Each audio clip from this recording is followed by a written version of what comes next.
avec la bouteille.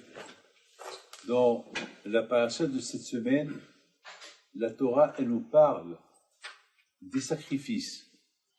Et l'un des sacrifices qu'on avait, il y avait beaucoup de sacrifices. Pour celui qui a fauté, il apporte un sacrifice. Celui qui a pas fait exprès, toutes sortes de sacrifices pour les fautes qu'on fait. Et aussi des sacrifices qu'on faisait le Shabbat. Le Shabbat, il y avait des sacrifices sur le Shabbat. Pour Akadosh Baruch Hu, tout est permis. On égorgeait, on allumait, pour Hachem. On faisait le pain, tout pour Hachem. Il y avait des sacrifices qu'on faisait à Kippour. À Kippour, le Kohen Gadol, il faisait tout le travail du Yom Kippour. Il allume, vous vous rendez compte, à Kippour, nous on va allumer, c'est péché. Mais pour Hachem, c'était permis. Mais parmi les sacrifices, il y a Korban Ola. Korban Ola, c'est un sorte de sacrifice que tout est pour Hachem. En général, les Kohanim, ils ont une partie. Ils ont des côtes, ça dépend. Les Kohanim, ils ont une partie dans le... Chacun qui apporte un sacrifice, les Kohanim, ils avaient une part. C'est pour ça, à l'époque, les Kohanim, ils étaient gros. Très, très gros. À tel point, parce qu'ils mangeaient beaucoup de viande. Parce que chacun qui l'apporte, et les Kohanim, il y avait même... La Gemara raconte qu'il y avait un Kohen qui mangeait des dizaines de moutons par jour. Je ne sais pas comment il le faisait, mais c'est comme ça. Donc, mais le Korban Ola, le Kohen, il n'a rien du tout de ce Korban-là. Comme Hachem qu'il a dit à Abraham Avinu, prends ton fils Yitzhak et tu le fais sacrifier comme Korban Ola. Un Korban Ola. Alors là, ça veut dire qu'il faut qu'il égorge, il le brûle. Ça veut dire brûler tout Yitzhak. Tout le brûler. Il faut qu'il soit, et s'il n'a pas brûlé, eh ben, ça continue la nuit. Imaginez-vous combien de Korban Ola il y avait. Imaginez-vous combien. Il y avait des miracles au Beth Amikdash. Imaginez-vous que chacun qui apporte un Korban Ola, alors comment il faut brûler tout le sacrifice, tout le mouton, je ne sais pas, c'est la folie. Il y a des miracles. Alors à Bretagne, la Torah est dit Tzav, à Kashkodion Shabino. Il faut dire à Aaron et à ses enfants, c'est pas parce que dans ce Korban-là, ils ont aucune partie, parce que les Kohanim, ils ont toujours une quote part de les sacrifices. Mais de le Korban Ola, c'est Ola Lachem, tout pour Akadosh Baruch Hu. Alors il faut savoir que le Korban Ola, ça fait pardonner des envies, des héroïnes, les gens qui ont des envies, des sales envies. Donc le Korban Ola, il faisait pardonner les envies. Parce que vous savez, pour une envie, tu as pas, le bon Dieu te punit pas. Pour toutes les fautes que tu fais, tu apportes un sacrifice. Mais pour les envies, tu sais, mais il faut faire attention. Que les envies, ils apportent d'autres envies. C'est-à-dire que si on ne casse pas l'envie, ben à la fin, à force d'avoir envie, après tu vas fauter. C'est la raison pourquoi dès que tu commences à avoir envie de quelque chose, tu vas essayer de la casser tout de suite, avant qu'elle va t'entraîner à d'autres envies, après ce sera trop tard. En même temps, quand j'aurais dit à Moshe Rabbeinu dit à Aaron de se dépêcher pour faire le Korban Ola. Tout le monde crie, tout le monde pose la question. Pourquoi? Parce que Aaron ou ses enfants les Kohanim, ils n'ont pas un petit morceau dans cette bête, ils vont faire le sacrifice avec Atzlut, avec fainéantisme, c'est pas possible. Avec tout ce que le bon Dieu leur donne, vous savez combien nous, on fait attention pour qu'on donne le meilleur à Hachem. Et Aaron la Kohen et ses enfants, ils vont faire le sacrifice de Korban Ola lentement, ils vont pas faire attention, c'est pas possible. Et sur ce, Hachamim, ils nous apprennent quelque chose de magnifique. Rashi rapporte, Kesron Kis. Vous savez que l'être humain, sa nature est, il veut toujours avoir les poches remplies. C'est notre nature, c'est la nature de la personne. Avoir la poche remplie, toujours avoir en plus, toujours avoir beaucoup. Et lorsqu'il nous manque quelque chose, on n'est pas heureux, on n'est pas content. Même dans la tzedaka, c'est une grande qualité, la tzedaka. Faire la tzedaka. Pourquoi ça? Parce que ça diminue de notre poche. Il y a ce qu'on appelle hisron kis. Ça diminue. Et lorsque, avec bon cœur, tu donnes, alors, quand je vais recruter sur ça, on dit que lorsque quelqu'un vient chez toi et te demande de la charité, ne lui dis pas, va prendre. Non. Va toi, lève-toi. Je vous raconte une petite histoire. Il y avait une fois un grand rave, j'oublie son nom. Il était en train de donner un shiur à ses enfants, à ses élèves, et à la maison. Et voilà, il y a un pauvre qui arrive.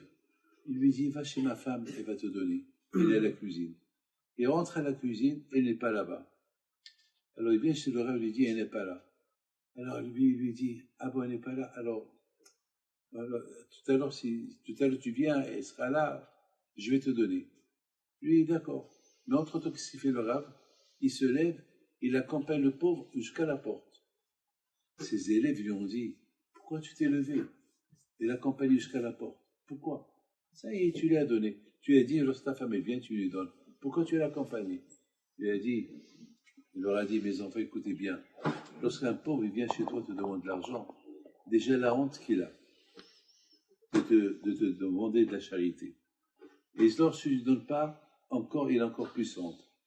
Et lorsqu'il sort sans rien, il est encore plus honte. Au moins, j'ai diminué la honte. Au moins, je l'ai accompagné. Je ne pouvais pas lui donner. Mais moi, je lui donne le kavod. Je l'accompagne jusqu'à la porte. À Botaï, c'est ce qu'on appelle, parce qu'il y a beaucoup de gens qui vont se tromper. Ah, tu vas faire Bitul Torah, tu vas manquer une minute de l'étude de la Torah. Il faut savoir quand manquer, il faut savoir quand ne pas manquer. Il faut être très intelligent avec le Sahara. Le Sahara va te dire, Bitul Torah, Bitul Torah. C'est vrai, il y a Bitul Torah, de quelques secondes, le temps que tu te lèves et tu l'accompagnes. Mais d'autre côté, calcule la honte que ce monsieur-là. Est-ce que ça vaut la peine de faire Bitul Torah pour ne pas faire honte à celui-là? Ou bien c'est mieux de s'asseoir, qui sort sans rien du tout. Il faut bien calculer. Il faut calculer c'est quand que le manque il est important. Alors il faut faire attention, il faut faire vite pour ne pas qu'il y ait ce manque-là. Il faut faire attention. Quand est-ce qu'il faut avoir ce manque? C'est la raison, à Botaï, pourquoi quand je dis Moshe Rabbeinu, il dit à Aaron, je sais, Aaron c'est un tzaddik, que lui il va se dépêcher pour faire Korban Ola. Mais ses enfants, ses petits-enfants, ils ne sont pas à son niveau. Eux, petits, ils vont dire, ah, j'ai rien gagné dans ce Korban-là, alors je le ferai plus tard. Non. Lorsqu'il arrive ce Korban, il faut le faire vite. C'est ça, mes amis, ce qu'on apprend de cette paracha. De cette paracha, Hachem, il est rentré à l'intérieur de chacun de nous pour nous faire comprendre, je vous comprends, je vous connais, je sais qu'il y a perte d'argent, vous allez être fainéant. Mais lorsqu'il y a un gain, vous allez se lever plus tôt le matin pour qu'on va se lever le matin. Le matin, ça peut arriver. On a mal dormi hier soir. Personnellement, moi, j'ai très mal dormi parce que dormir à 1h du matin et se réveiller à une heure plus tard, à 2h30, je sais pas quoi, et on entend des bombes, c'est dur. Après, jusqu'à que je retourne au lit. Et jusqu'à que je m'endors encore. Surtout moi, pour dormir, c'est pas facile. Ça me prend du temps. Et après, à 6h30, j'entends le réveil et vous se levez. C'est dur. Mais je me suis dit, peut-être je vais être moi le seul qui va compléter Minyan. Parfois, on peut avoir moins de 10. Peut-être c'est moi. Alors qu'aux hommes, ils ne vont pas faire. Il faut toujours trouver des réponses à répondre au Satan. Parce qu'il y a ce qu'on appelle Hizrokis. Il y a le manque de sommeil. Je suis crevé, je suis fatigué. C'est pas de ma faute, Hachem. Tu nous as envoyé ces gens-là, nous ont bêtés. Je suis fatigué. Oui, c'est Hizrokis. Il y a un manque de sommeil. Je n'ai pas dormi. D'accord, David, tu n'as pas dormi. Il faut répondre. Oui, ça, c'est vrai, tu n'as pas dormi, tu es crevé. D'accord, va-toi. Mais peut-être qu'il n'y aura pas Minyan. Donc il va y avoir 9 personnes qui vont être là et ils vont faire la prière Yahid. Et elle se fait Torah. Alors, il faut essayer de répondre. Et après, tu te reposes l'après-midi, tu peux faire une sieste. Voilà la bataille, ce que la Torah nous apprend. Pessah, il approche. Il ne faut pas attendre jusqu'à la dernière minute pour cachériser la maison. Non, parce qu'il y a un manque de temps, et peut-être, de toute façon, je passe pas Shabbat, la fête à la maison, je vais être à l'hôtel pour Pessah. C'est pas vrai. Même que tu passes Pessah à l'hôtel, même que tu n'es pas chez toi, tu as l'obligation de faire Bdikat Hametz à la maison. Et tu fais comme si tu passais à la maison. Tu vends les côtés, et tu ramasses, tu réunis tout. C'est pas parce que, je vais me fatiguer. Ça aussi, ça s'appelle Etzokis. Je vais me fatiguer, alors total, je suis pas là toute la fête. C'est vrai. Et la mitzvah, quand tu vas rater cette mitzvah, chaque année, il faut faire cette mitzvah. Qu'on soit là, qu'on soit pas là. Vous avez aucune idée. Je vous donne un parole d'honneur. Vous avez aucune idée que toute l'année, j'attends que je me repose un peu. C'est pour ça que chaque Pessah, je voyage quelque part pour me reposer un peu. Aussi, je donne des cours là où je suis. Mais cette année, ça n'a pas marché. On m'a proposé d'aller par là, et des avions privés, etc. Après, je me suis dit, David, tout l'Indien de Pessah, c'est la sortie de l'Égypte. Et moi, je vais rentrer en Égypte. Je vais passer par là-bas. Je vais passer par Shamash pour aller pour Pessah. Attends. Tous les liens, c'est At Mitzrayim, pas rentrer en Égypte. Bien sûr, ça, c'est une idée que j'ai eue. Le Tzara est très fort. Le Tzara, il est très très fort. Mais il faut apprendre à vivre avec lui. Parce que lui, on l'appelle le vieux, on l'appelle le renard, on l'appelle le malin, on l'appelle tout. On l'appelle le Malachamabet, on l'appelle le Satan. Il a plein de noms. Il est rabbin, il est rachat, il vient chez toi comme avec une barbe. Vous savez, le Sahara, il a toutes les malices. Donc, il peut nous rôler. À nous, cette paracha-là, elle est vraiment pour nous, comment combattre le Sahara. Et rapide. Je termine. Jamais j'oublierai mon père Alav Shalom. Il dit, Zrizut Hatsi Mitzvah. Comme ça mon père disait. Lorsqu'il y a une mitzvah, et on l'a fait, on se prépare pour la faire par rapidité, tu as déjà gagné la moitié de la mitzvah. La moitié, il va venir. Ça veut dire, allez, tu te lèves, tu fais, tu manques que tu vas la faire. Le fait que tu manques que tu vas la faire, c'est Hatsi Mitzvah. Tu as déjà fait la moitié. N'oublie pas ça. La zrizut, Hatsi Mitzvah. Lorsqu'on fait, ce choix de mon père a pris cette idée-là. Et je trouve que l'idée, elle est bonne. Et ça va été. Même dans le commerce, même dans le business. Zrizut, lorsqu'on veut faire quelque chose, il y a une affaire qui vient, elle est belle, tout de suite, on est enthousiaste pour la faire, déjà tu as gagné la moitié. Et après, mais si tu dis, là, je vais aller la faire, je vais aller la faire doucement, ça y est, un autre, il a déjà pris. Tu as tout perdu. Mais lorsque tu fais la chose en rapidité, et c'est ça ce que la Torah dit.